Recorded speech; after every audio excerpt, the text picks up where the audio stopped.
Welcome back to the show. Today we're going to do a topic that I see a lot of in my office. It's something that's been I've researched for quite a while. I was the I was in a multi-doctor practice years ago in Minnesota where we had an expert in this field, and so I was able to learn a lot under his tutelage. It was one of his favorite things to treat. That's TMJ or TMJD is the proper sort of label for it. It's temporal mandibular joint dysfunction.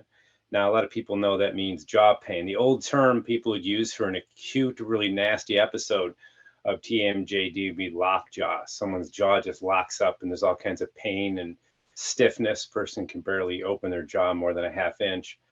And it was pretty horrifying condition. The causes of it are pretty bizarre, but let's go into a couple things that I found interesting as I was looking this up. TMJD, temporal mandibular joint dysfunction, consumes up to 12% of the population. 12% of the population at any one time is suffering from this condition, and 75% of the people have symptoms, and 25% do not. So if you don't have symptoms, the first question I was thinking is, how do you know you have it? Well, you don't unless you get some analysis. And one of the ways you analyze a jaw is to see if it opens properly, if it grinds and pops, if it's uneven in its opening pattern. There are experts in TMJ that will actually stick a magnetic ball in your chin and have you open and take x-rays, and they'll watch how the ball migrates with each x-ray, that your jaw actually opens in an S pattern instead of straight down and then sort of out. The last like 1/8 of the jaw movement, if you open as wide as you can, is actually a partial and natural dislocation of the jaw. It comes out of the joint a little bit to give you that extra big bite. And you see this throughout the animal kingdom. If you ever watch, snakes and different lower vertebrates open their mouth really wide, you'll see that the jaw actually comes out. When I was younger, I had a leaf fish, little tiny tropical fish. It looked identical to a brown leaf. It had a stalk and everything, and it would float around looking like a leaf, and that would just open its jaw. And I watched a slow motion video of his jaw actually opens, dislocates so wide, and then he sucks all the water in through his gills and catches the small fish, he eat mainly guppies, in the jaw. And I'm thinking, well, that's really strange. I mean, this is years ago. I didn't know that the human jaw did a similar movement. But that is, I think, fascinating that 12% or the population is dealing with this, and 90% of that 12 is female. So this is a very female condition versus male. So 90%, it's massive. And I think that's true in my office. I certainly have men with TMJ or jaw problems, but it is an overwhelmingly female condition, which makes you wonder, what are some of the reasons for that? Is the female jaw different than the male jaw? It turns out it's really not. But there is a correlation there, and we'll get into that in a second. The age group, 18 to 45 years old. So I think that's interesting as well. It's like, what is the correlation between, and what goes on in your life between 18 and 45 that might lead to this? And we'll kind of get into that too. But if you do have symptoms, if you're in that 75 percentile and you have symptoms of TMJD, it can be jaw pain, of course. But some of the things that are a little more interesting: headache, vertigo, ear ringing, tooth pain, ear pain, neck pain and shoulder pain, muscle spasms in general, in and around the jaw, the temporal area, as well as in and around the neck. And one of the things that can cause it, of course, is tooth misalignment. So if you're getting some dental work done, or you had some dental work done recently, it can be the trauma of having a tooth pulled, some trauma to the jaw while the dentist, orthodontist is working on your teeth, or it can be from the position of the teeth that they're now in after that. So consider that. Just plain swelling in the area. I've seen people come in almost looking like chipmunks because their cheeks are swollen from the amount of trauma to it. And eye pain, visual disturbances as well, visual acuity, can all be from the jaw. And of course, there's chicken and egg questions. Was the jaw injured first, and how was it injured? Well, one of the things I found interesting as well is that some of the causes, just some of the symptoms, and I mentioned a couple of causes of tooth misalignment. It goes both ways, chicken and egg question. But some of the causes, and the most interesting one I'm going to start with first, estrogen imbalances. So when someone's on birth control pills, or they're going through the premenstrual phase, or they're actually menopausal or perimenopausal, and the estrogen's taking, nosedives, and there's a higher correlation of TMJ issues. Emotional stress is another one, right? Doesn't it make sense, right? Because if you look at what the jaw is designed to do, it's part of our base survival mechanism. It's for eating. People forget it's also protection. When you study other animals, you'll see that a lot of them obviously bite. We can bite too. But our defense tends not to be biting more than striking and throwing. If you look at how humans defend themselves. But in other animals, think of a dog, he doesn't throw, he bites. And if you look at the teeth of different animals that eat different diets, you can see different dentition or different types of teeth. One of the things that some vegetarian animals have is really sharp teeth.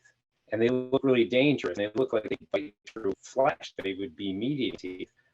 But the animal's a vegetarian. So what is that about? Well, it turns out that's for defense. Those very sharp teeth are for biting into flesh, but more for defense than for feeding. But what I'm saying is that if you're having a lot of emotional stress, your body may light up that area as a way of getting it ready to defend yourself. And in doing so, if you're not biting someone, I hope you're not, that energy stays in the jaw. And unresolved energy leads to destruction. We don't want a high tension area all the time that doesn't need to express itself. If people are excited, then we don't put down. If you're to hold that in, that can be damaging, right? So we want to be able to express outward physically the emotional correlation to the emotional stress or the tension or blood supply that is put into an area. So imagine we're supposed to be biting and we're holding it back, and that energy just stays in the jaw. It can be destructive. Okay, body inflammation. So a diet with horrifying foods in it, it can also cause the jaw to be one of the inflamed joints. Underlying diseases, rheumatoid arthritis, lupus, autoimmune diseases can affect, can be a cause of jaw pain. Certainly trauma, motor vehicle accident strikes to the jaw, and postural aberrations. So in other words, just poor neck posture or leaning on your hand. When you put pressure on, when you rest your head in your hand, you put pressure on your jaw, you're pushing your jaw into one direction. That can stretch one side of the jaw and pressure the other side, leading to an uneven ligament tension, leading to problems with how you then bite down and how you eat. Dental issues we mentioned before, so it can be a cause or an effect. So you can have problems with, if your jaw comes out of alignment, your teeth can strike in odd patterns, and then that can traumatize the jaw. So if you look at what percent of jaw problems are caused by the hormonal imbalance and emotional stress versus trauma, for example, if you just take those two, 25% are from trauma. So 75% of jaw trouble comes more on the hormonal emotional aspect. And you think about how it's related to females, 90%. So we can look and say that the basic physiology of a woman increases the likelihood of having jaw pain. So we want to make sure that we're addressing that in treating anybody with TMJD, that we make sure that we're talking about, what are the hormonal aspects and what can we do about that? Well, let's look at natural treatments, okay? So one of the biggest things, of course, and in my personal bias, as you imagine, is chiropractic care.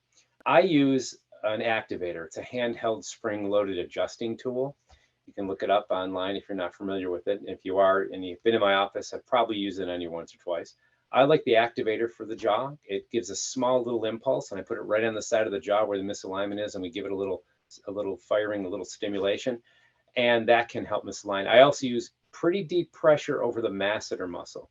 Now, the masseter muscle is the muscle you can see. If you really see a muscular, thin person and they bite down, you'll see like a striation right in here where the masseter muscle sort of bulges out. That is the main closer of the mouth. There's secondary ones up in the temporalis area. There's a muscle in the temple called temporalis. Not as strong. It's a little wider and thinner, but the masseter is the main one. Then we have muscles that open the jaw too, called pterygoids. Those are beside the tongue, inside the mouth, and part of the upper throat opens the jaw as well. So you can imagine sometimes it's harder to open the jaw than to close it during a TMJ episode. So we want to make sure that we're addressing the neck, the shoulders, because the pain can refer there, and we can get to the jaw that way. We want to address the jaw as well directly. So when we can create a stimulus into that tense jaw, as a chiropractor, physical therapists as well work on this, massage therapists can work on this through muscular work. So that's a really, a beginning one. Another one, targeted exercises. Now, one of the things we find that the jaw relaxes and tenses during different words. It isn't that just talking increases jaw tension. When you say the letter N, your jaw relaxes. They did a study on this, so they put surface electrodes on the jaw muscles, and they had a person say different phrases, different words, and different letters and numbers, fast and slow. And they came out with saying N, just like I'm saying it, N, the letter N, repetitiously causes the jaw to relax. Because to say that, to enunciate that sound, your jaw moves in a pattern that's quite relaxed. So we tell people to say 50 times in a row, just count it out, and till you've done 50 of them. It's kind of ridiculous. Do it maybe hiding in the car or something, but it actually works pretty well. Another one is to place the thumbs, the muscle of the thumb, this muscle right here, this kind of bulky muscle at the base of your thumb, right on the masseter muscle. So that would mean your earlobe's kind of resting in the web of your thumb.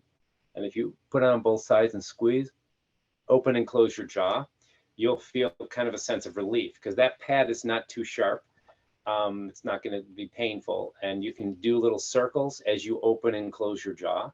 You might want to do that for 2 minutes, something like that. And that's going to increase blood supply and neural attention to that muscle. So you can get that jaw to relax.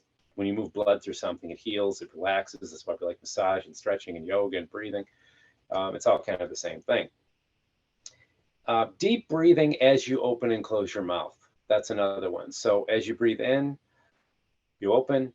As you breathe out, you close. And you can do a mouth or a nasal breath. I'm a big fan of nasal breathing normally, but in this case, we want to use the jaw. So we're going to go close the jaw as we exhale. And it's in and out twice as long, something like that. And something around the number of like 50 of these in a row, a couple, 3-4 times a day. If you'd like to do it hourly, if you like, it's not going to hurt you. Anytime we do deep breathing, we get multiple benefits.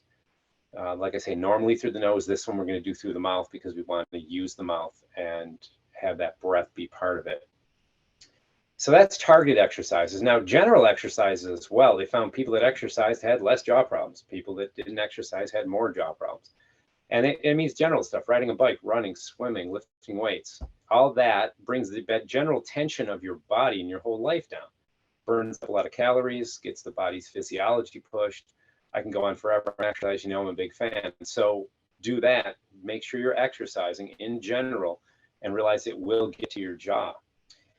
The other thing is an anti-inflammatory diet. We've gone on a bunch of our videos on this. When you bring down the general swelling in the body, you bring down the swelling in the problem areas as well, whether you're symptomatic or not. When you digest your food properly, you don't end up with proteins in your blood that your immune system attacks, and then you end up with crystallization in your blood, which can get in your joints. Look up psoriatic arthritis or different arthritides that end up crystallizing joint fluid and how it leads to arthritis over time, all related to digestion or missing an enzyme maybe. So we want to make sure that we're eating a healthy diet. Sugar, alcohol, grain, dairy products are all very inflammatory. Peanuts, these are inflammatory foods for most people. Realize that things that affect people dramatically and things that a lot of people are allergic to, even people that aren't allergic, they mildly inflame. So if you say I do fine with dairy, okay, you might be asymptomatic. Doesn't mean you're not dealing with it in some way, and you'd be better if you weren't. So getting off inflammatory foods, eating a low inflammatory diet. Now, of course, adding to that, supplementation. I'm a big fan of supplementation. So some of the main supplements I've been able to find that help the jaw are vitamin C and B, magnesium, glucosamine sulfate, any sort of cortisol reducers, what we call adaptogens, things that balance hormones, right? Because we saw the correlation. So ashwagandha, maca kaba, K-A-B-A, those are all things that sort of balance out hormones. That can male or female. It's not just an estrogen thing. Of course, in this it may be, but in balancing hormones in general, male or female, is going to make you feel a lot better and actually end up getting to the jaw. green tea, collagen protein, omega-3 fatty acids, that could be fish oils, right? Can also be crude oil. Chia seeds have omega-3s in them. And turmeric, also known as curcumin. Turmeric is the herb, curcumin is the isolate digested down. When you cook turmeric, you get curcumin out of it, especially if you cook it with black pepper. So those are some of the things. Also, ice the jaw. Icing for about 5 minutes twice a day. And I don't really like ice directly on things. I usually say take like a gel pack, separate it by the thickness of about a t-shirt, and just hold it on the painful side of the jaw. They both hurt. Ice both of them, both sides of the jaw. But realize, there's a lot you can do with TMJ, TMJD. It is emotional. Some of the deeper thinking people, the worrisome people, the smarter people, hate to say it, but it's true. People that get a little deeper into thought have a higher likelihood of TMJ problems. There's a strong emotional correlation. I think it's one of the most emotional joints in the body. My own personal preference. I think emotions are related to a lot of discomfort in the body. And I think a lot of it has to do with an ability to express out the energy or the tension that is put in there to solve the problem that you're dealing with mentally. Your body likes to try to solve things physically. Obviously we can get in trouble doing that. But exercise is the way out. Sports, anything that you're going to be able to get physical, to get those tensions out that are generated from thoughts that are all part of just being a human being. So in summary, what are we looking at? Strange things like vertigo, ear ringing are symptoms of TMJD. Certainly jaw pain is mainly female. 75% of people have symptoms, 25% do not. Ages 18 to 45. It's related to estrogen, birth control pills are associated with it, general inflammation. So treatments, chiropractic care, targeted exercise, say in the N, over and over, and like that, massaging it with the muscle in your thumbs, anti-inflammatory diet, icing, and a series of supplements that bring down swelling, help you digest your food. Okay, so hopefully that helps, guys. If anybody wants to give comments on these videos, please do.